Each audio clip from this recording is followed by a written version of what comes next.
Okay. This one's called Liturgical Violence, a eulogy for unwritten eulogies of those who lost their life and lived.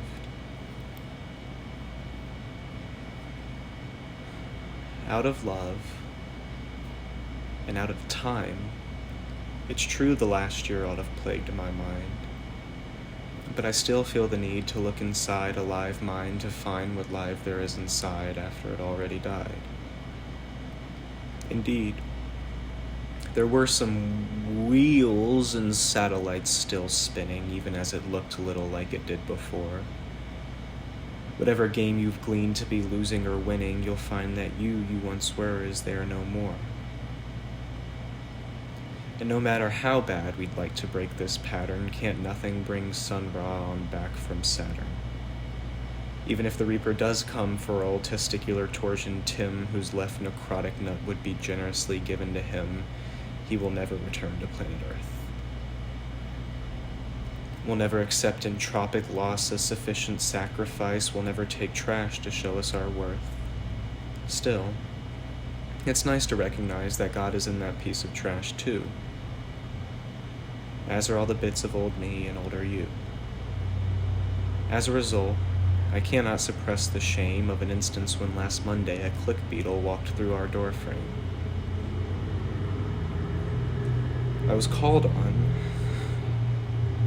and told a demon came in for dinner, despite all the holy water.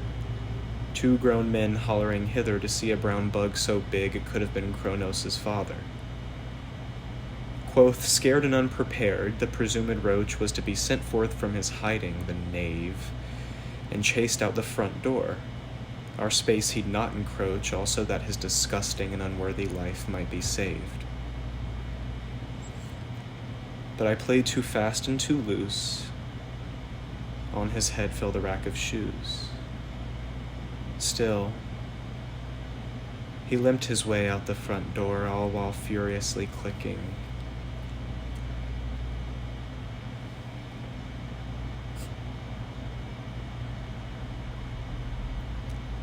By opening his mouth to speak, he revealed himself, not a roach.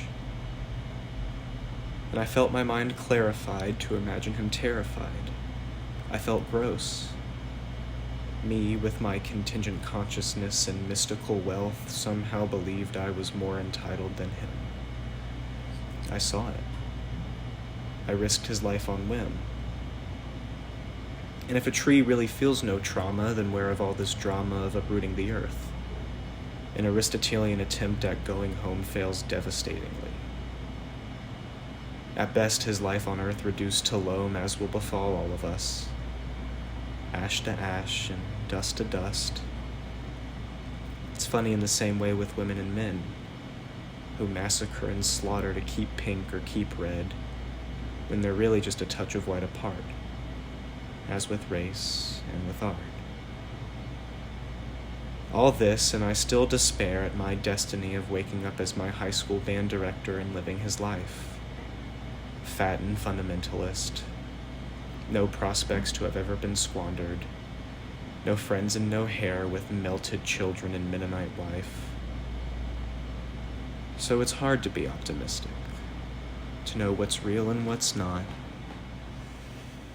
when on the first day of June, it doesn't smell like it should in the foothills of the Appalachian Piedmont.